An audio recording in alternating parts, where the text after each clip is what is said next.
수요일 새벽 하나님께서 우리에게 주시는 말씀 고린도전서 16장 13절에서 24절까지의 말씀입니다. 고린도전서 16장 13절로 24절까지의 말씀입니다. 깨어 믿음에 굳게 서서 남자답게 강건하라. 너희 모든 일을 사랑으로 행하라. 형제들아, 스데바나의 집은 곧 아가야의 첫 열매요 또 성도 섬기기로 작정한 줄을 너희가 아는지라. 내가 너희를 권하노니 이 같은 사람들과 또 함께 일하며 수고하는 모든 사람에게 순종하라. 내가 스데바나와 브드나도와 아가이고가 온 것을 기뻐하노니 그들이 너희의 부족한 것을 채웠음이라. 그들이 나와 너희 마음을 시원하게 하였으니 그러므로 너희는 이런 사람들을 알아주라.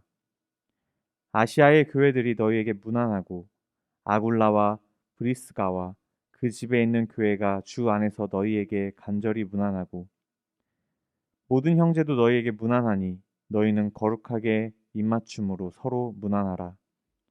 나 바울은 친필로 너희에게 무난하노니 만일 누구든지 주를 사랑하지 아니하면 저주를 받을지어다.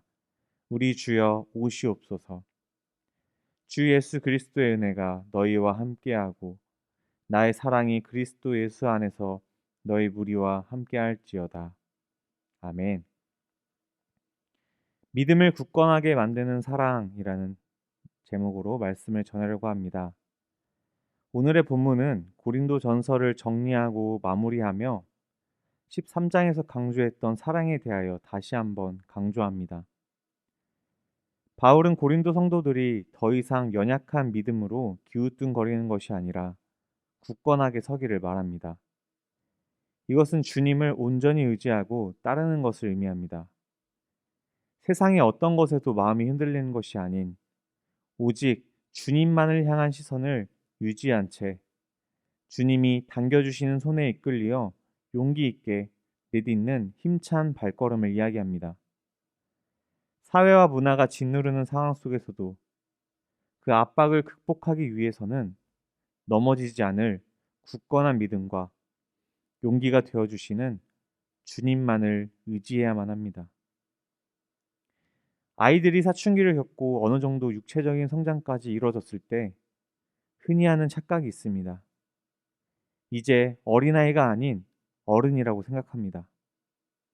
다 성장했고 어른과 같은 믿음을 가지고 있다고 착각하는 것이 우리의 모습일 수도 있습니다. 신앙생활 기간이 얼만큼이고 제자 훈련을 얼마나 받았고 뭐를 얼만큼 수료했고 하는 것들은 하나님 앞에서 하등 중요하지 않습니다. 그것들을 통해서 정말 얼마나 탄탄하게 믿음의 기초를 쌓았는지가 중요합니다. 예수님의 제자들은 예수님의 공생의 3년간의 훈련 기간 이후 자신들이 직접 나아가 예수님을 전하러 다녔습니다. 제자 훈련만 받으면서 정작 우리는 언제 제자가 되는 겁니까? 우리도 언제까지나 아이처럼 울며 받아먹고 있는 상태가 아닌 이제는 장성하여 강건한 모습으로 자신의 믿음을 선포하며 세상 가운데 살아가야만 합니다. 고린도 교회의 모든 문제의 본질은 결국 기초가 탄탄하지 못했던 겁니다.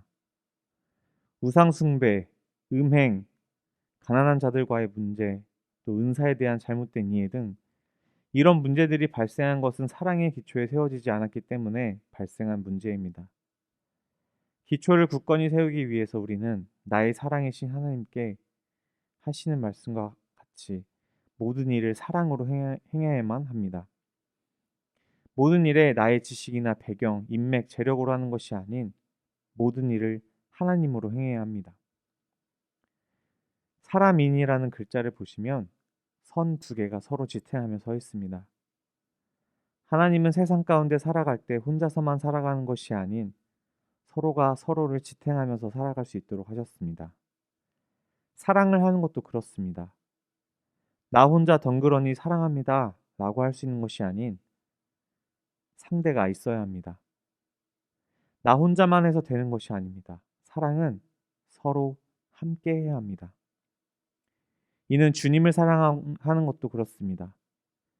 주님이 아무리 사랑을 부어주셔도 내가 받아들이지 않는다면 정말 하나님의 그 외로운 사랑인 것입니다. 내가 함께 주님을 사랑해야만 합니다. 마태복음 22장 37절에서 40절의 말씀과 같이 마음과 목숨을 다하여 주님을 사랑하는 것이 바로 이웃을 사랑하는 것입니다. 사랑은 어떤 자랑이나 유익을 따지는 것이 아닙니다. 사랑이 있다면 어떠한 상황 속에서도 겸손하고 경건하며 순종할 수 있습니다. 그리고 바울은 세상의 기준으로 인정받는 것이 아닌 주를 위하여 섬기며 헌신하는 자들이 인정받을 만한 자격이 있음을 강조합니다. 교회를 위하여 헌신하는 모습이 바로 하나님 앞에 인정받고 그리스도인들에게 인정받는 모습이라 그렇습니다. 그리고 서로가 서로를 향한 관심과 돌봄의 끈을 놓아서는 안 됩니다. 바울의 메시지는 마지막으로 이 편지는 매우 무시무시한 인사를 합니다. 그리스도인들은 이미 구원을 받았다 하여 그 안에 안주하는 자들이 되면 안 됩니다. 이미 하나님께서 주신 구원의 감격을 살아가면서 받은 은혜에 조금이라도 더 보답하듯이 그리고 부활의 소망을 주신 것에 부끄럽지 않게 살아가려는 마음으로 살아가야만 합니다. 이에 고린도전서 마지막은 부활의 소망을 마라나타의 소망으로 마무리합니다. 만일 누구든지 주를 사랑하지 아니하면 저주를 받을지어다. 우리 주여 오시옵소서. 바울은 우리 주여 오시옵소서 마라나타를 외치지만 주를 사랑하지 아니한 자들에게 이 말 저주에 대한 경고를 합니다. 주님께서 오시면 모든 인류에게 있을 심판에 대하여 크게 고민하지 않으며 살아가는 많은 이들에게 경고합니다. 부활의 소망을 가진 자와 저주를 걱정하는 자로 나뉘는데 이 둘의 차이는 사랑의 유무입니다. 그리스도를 사랑하고 교회 지체들과 주변 이웃을 사랑하는 자, 그리고 자신의 지식과 주장을 사랑하는 자로 나뉩니다. 즉, 고린도전서의 마무리는 사랑과 부활의 소망으로 마무리가 됩니다. 나에게 맡겨진 가족들, 구역, 새가족 등 이들을 향하여 가지는 관심과 사랑이 마라나타, 바로 주님의 재림을 준비하는 과정들입니다. 이런 일련의 과정들을 통하여서 하나님의 마음을 우리는 조금이나마 더욱 느끼고 살펴볼 수 있는 것입니다. 예수님 앞에 사랑을 받고 사랑을 하며 살아가는 것이 그리스도인의 사명입니다.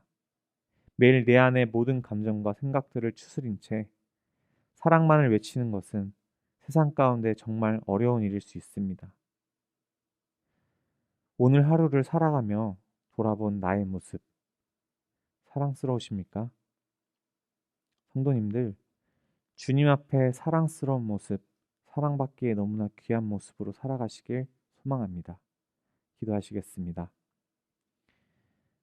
하나님께서 고린도 교회를 더욱더 사랑하시고 아끼사 바울의 입술을 통하여 사랑의 언어들을 주셨습니다.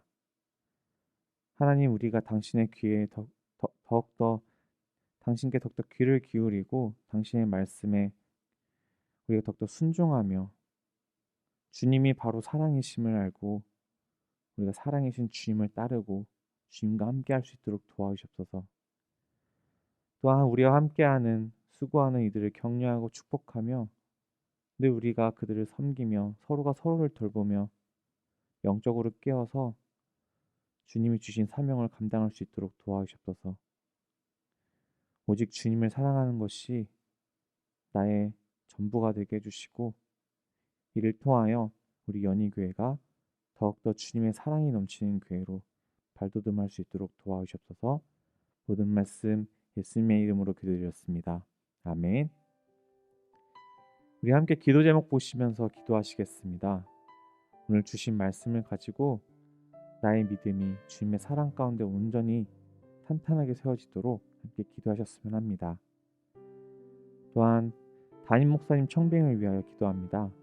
연희교회가 한 몸을 이루는 지체로서 머리 대신 예수님의 말씀과 뜻을 잘 전달할 수 있는 준비된 목회자를 모실 수 있도록 성도들의 영혼을 사랑하고 푸른 초장으로 인도하며 영혼의 생수를 마시며 성장시키는 목회자를 모실 수 있도록, 사람의 생각과 방법이 아닌 오직 주님의 뜻과 방법으로 준비된 목회자를 모실 수 있도록 기도해 주시기 바랍니다. 세 번째로 코로나19의 조속적인 종식과 교회와 모든 성도들의 안전을 위해서 기도해 주시고, 네 번째로 이응복 이정미 선교사님의 사역과 가정을 위해, 다섯 번째로 김은옥 집사님 회복을 위하여서 함께 기도해 주셨으면 합니다. 그리고 마지막으로 이제 수험생들을 위해 기도합니다. 코로나로 인한 어려운 상황 가운데도 수능 시험과 입시 준비를 잘 준비할 수 있도록 함께 명단을 보시며 기도해 주셨으면 합니다.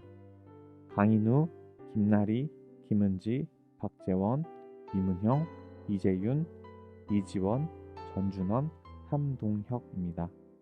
이 기도 제목 보시면서 함께 기도하시겠습니다.